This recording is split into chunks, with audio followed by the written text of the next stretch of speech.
materiales de, por ejemplo, sobre todo del 8 y 9 de enero, donde se produjo 50 atentados a nivel nacional, incluyendo la toma de Telecentro. Murieron 8 personas y 2 policías. Hubo una cantidad de secuestrados que ya perdí la cuenta porque son demasiados. Se tomaron 3 cárceles. ¿Y cuál es el resultado? ¿Cuál es el parte de guerra? Terroristas, 0 muertos. Terroristas, 0 heridos. Terroristas, 0 secuestrados. Y de parte de los ciudadanos y de los uniformados, 8 muertos civiles, 2 muertos policías, 3 o 4 heridos, incluyendo una señorita de un colegio de secundaria, y una cantidad, como te decía, incontable de secuestrados. Es decir, es un parte de guerra donde parece que la guerra solamente viene de un lado, porque de allá, del otro lado nos disparan, nos matan, nos hieren, nos secuestran, y del lado de nuestra parte no ocurre nada. Lo mismo viendo lo que pasó en ese hospital de Yaguachi, creo que fue Yaguachi, si no Sí, me memoria, 40, 50, 60, las cifras son contradictorias, delincuentes ingresaron al hospital a la fuerza a tomar aparentemente resguardo de uno de sus cómplices y no murió ningún delincuente. Lo sacaron pacíficamente, lo pusieron en el piso y se lo llevaron a la cárcel. Menos mal que no hubo muertos de este lado, o al menos no se ha informado al respecto. Es decir, no entiendo por qué las quejas de que se están violando los derechos humanos, de por qué las quejas de que esto es una exageración, cuando del lado de los delincuentes casi no muere nadie, por no decir que nadie. Y en cambio los ecuatorianos de a pie, los ciudadanos que no tienen culpa de nada, siguen muriendo en las calles víctimas del terrorismo, de la delincuencia, de los asaltos y de los atracos. correcto. Y entonces, Emilio, ¿qué es lo que debemos hacer? ¿Qué debe hacer el gobierno y cómo ayudamos nosotros para que se haga lo que hay que hacer y defender así a la gente? Bueno, me parece que el gobierno está haciendo bien, ha hecho lo correcto hasta este momento y veo que me da la impresión de que comienza a obtener resultados. Hay una medida que me parece que todavía falta o es insuficiente lo que se ha hecho, que es entregarle las cárceles al ejército. El ejército ha entrado a las cárceles y está logrando resultados impresionantes hasta donde yo he visto. Pero mi pregunta es qué va a pasar cuando el periodo de emergencia termine y el ejército salga de las cárceles. ¿Se los vamos a devolver al SNI para que se sigan escapando los presos, para que le sigan pasando celulares, armas, etcétera, etcétera? En el Ecuador hay que tomar una medida drástica, como fue la declaración del estado de conflicto armado, y entregarle la administración de las cárceles al ejército. No queda otra. Con respecto a nosotros, lo que creo que debemos hacer es empezar a hacer difusión de la realidad de lo que está ocurriendo. Ha habido plantones de los familiares de los presos quejándose de torturas, de violaciones de derechos humanos, de malos tratos. La señora Paola Cabeza lloró por los torturados de Esmeralda. El doctor Ramiro García dice que están mandando a la tumba a los delincuentes. Hasta en el programa The After, ese cómico, decían que cuidado, acá se pueden violar los derechos humanos. Oye, si alguien presenta una denuncia con nombre y apellido, mataron, torturaron, vejaron a fulano de tal y presentan la documentación correspondiente, yo seré el primero en salir a denunciar al culpable, que seguramente será un policía, un soldado o quién sabe quién, como mal funcionario, no como institución. Pero no he visto absolutamente nada. Ayer hubo un plantón en Guayaquil. La noticia sale 80 personas, 100 personas reclamando por la violación y el atropello de los derechos humanos y no dan un nombre de un torturado, de alguien que le hayan roto un hueso, que alguien que tenga moretones, por favor, siquiera. Y le preguntan a una señora, ¿y usted qué sabe? No, yo no tengo información. Oye, si no tiene información, ¿cómo sabe que lo están torturando? Es decir, yo veo que de parte nuestra tenemos que no ocultar la verdad. Yo no estoy pidiendo que se oculte si hay violaciones de derechos humanos. Yo lo que estoy pidiendo es que si hay denuncias de violaciones de derechos humanos, se lo haga de manera seria y responsable. Es decir, dando nombres, dando apellidos y explicando en qué consiste esa violación. De lo contrario, por favor, lo que estamos es creando un clima de no sabemos qué va a pasar. El comentario más frecuente que he escuchado de todas estas personas que se quejan es, se corre el peligro de que se abuse. Por supuesto que se corre ese peligro. Cada vez que hay una guerra se corre el peligro de que todo se venga para abajo. Así es la gravedad de la situación. Pero los asesinatos, las muertes de parte de los delincuentes no es que se corre un peligro, el peligro ya está. Y ya estamos reaccionando frente a eso. Entonces no imaginemos cosas que todavía no ocurren, hablemos de las cosas que sí ocurren. Jaime Velázquez, por favor, adelante. Tu micrófono. Gracias, Eduardo. Sí. Sorry. Ya se me había quedado el micrófono apagado, pero bueno. Emilio, bienvenido, buenos días, ¿cómo le va? Un placer estar por acá. Lo escucho con bastante escepticismo, como muchos ecuatorianos, es decir, ¿qué va a pasar después? ¿Cuál es el futuro incierto que tiene el Ecuador? Y para esto le traigo a colación lo que ayer hablaba con algunos abogados, y es que el decreto 111, que es el decreto de guerra interna o conflicto interno, no es lo mismo que el estado de excepción. Y más bien para que eso termine, debería acabarse el conflicto interno. ¿Cómo se acaba el conflicto interno? Aniquilando al enemigo. Esta es una posición que lo dijo el general Moncayo aquí en esta radio, que esto no es que es como el estado de excepción, sino que es diferente. ¿Cómo usted percibe estas declaraciones de Paco Moncayo, que aparentemente dan cierta tranquilidad para el ecuatoriano de que las Fuerzas Armadas van a estar defendiendo la soberanía justamente en el territorio ecuatoriano que está tomado por la delincuencia? Bueno, lo que yo sí sé es que no se gana guerras si no se matan a los soldados del bando enemigo. O sea, eso de que los vamos a ir, señores, por favor, vengan, pasen, no sean malos, no hagan violaciones de los derechos humanos, eso no existe. Si no, no es guerra. Si no, no es guerra. O mejor dicho, es una guerra de ellos matándonos a nosotros y nosotros con los brazos cruzados. Una guerra se gana porque aniquilas al enemigo, como bien dices tú, pero también se puede ganar por la rendición del bando contrario. No veo tampoco eso. Aparentemente hay rendición, por ejemplo, en Telecentro se rindieron, en Yaguachi se rindieron, eso es lo que estoy entendiendo. Ok, ¿y qué va a pasar ahora? Vamos a ver qué pasa con esos terroristas.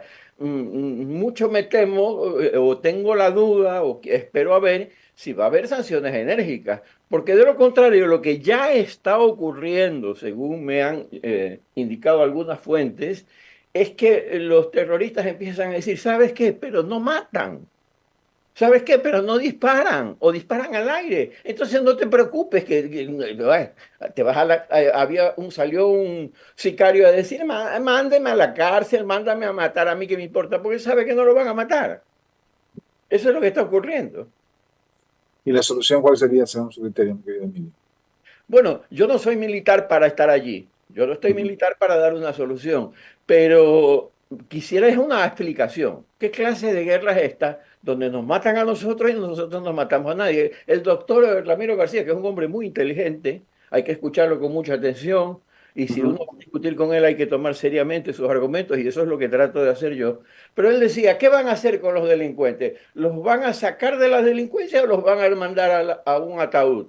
Bueno, oye, intentaremos sacarlos de la delincuencia, pero si no se viene a salir de la delincuencia, ¿qué quieres que hacer? Hay que disparar y hay que matar y hay que mandarlo a un ataúd.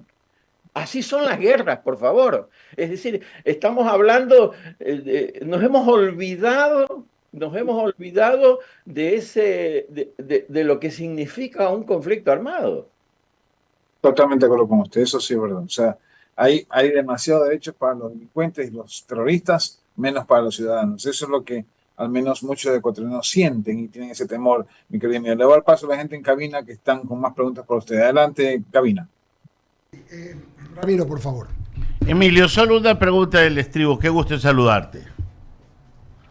¿Qué tal, Ramiro? ¿Cómo estás? Un abrazo a la distancia. Abrazo. Solo quiero su evaluación sobre el acuerdo legislativo ya cuando tenemos algunas semanas de verificado. acuerdo legislativo que en su origen lo propuso el presidente Lasso y que después se echó para atrás y que lo puso en práctica ahora el presidente Noboa y que ha tenido sus resultados, y eso quiero su opinión. ¿Cómo lo ve, cómo ve usted esos resultados, si es que lo hay? ¿Tú te estás refiriendo al acuerdo legislativo sobre la participación de Fuerzas Armadas norteamericanas? No, eso es una aprobación. No, el acuerdo legislativo inicial para la elección de autoridades entre Alianza, entre ADN, entre Alianza País y Partido Social Cristiano. Ok. ¿Qué es lo que más o menos está nadando? A veces sí, a veces no, como Julio Iglesias.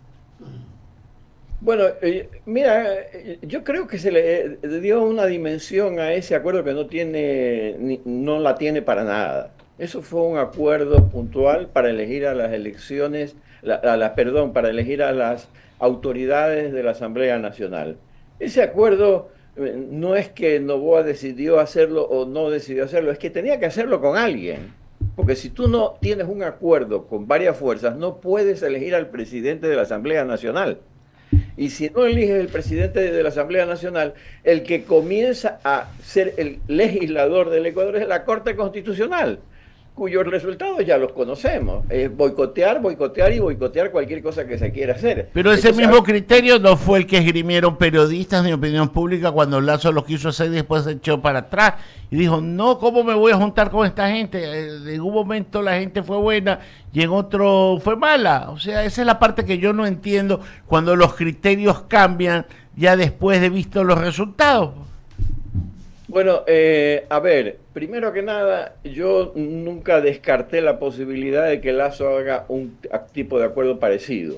Todavía en ese momento no estaba clara la situación, de tal manera que ni me pronuncié ni a favor ni en contra, quería ver los resultados. Pero eso sí, dejando bien claro de mi parte de que un tipo de acuerdo de estos, como te estoy diciendo hace un momento, es un acuerdo puntual legislativo para elegir a las autoridades de una Asamblea Nacional. Lo que a mí no me parece que fue correcto es haber intentado un acuerdo que iba más allá de eso.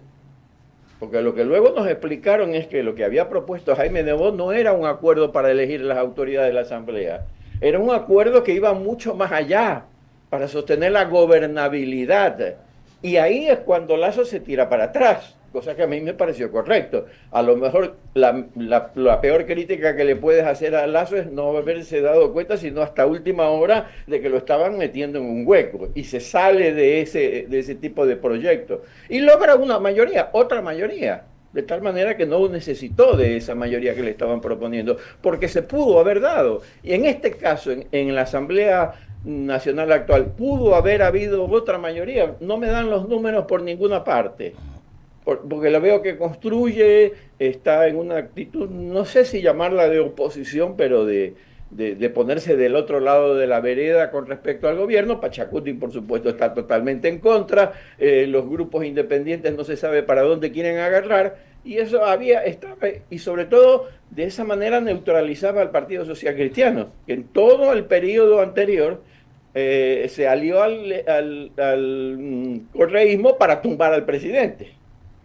Entonces, por eso digo que no fue feliz la decisión del presidente Lasso, y además si uno espera ver los resultados para dar una opinión, no es una opinión, pues ya es una realidad. Una opinión justamente es un poco antes de que las cosas sucedan, para un poco ir direccionando el sentir de uno versus el sentir del mandatario y sacar una conclusión. En definitiva, el que toma la decisión es el mandatario y uno termina dando una opinión.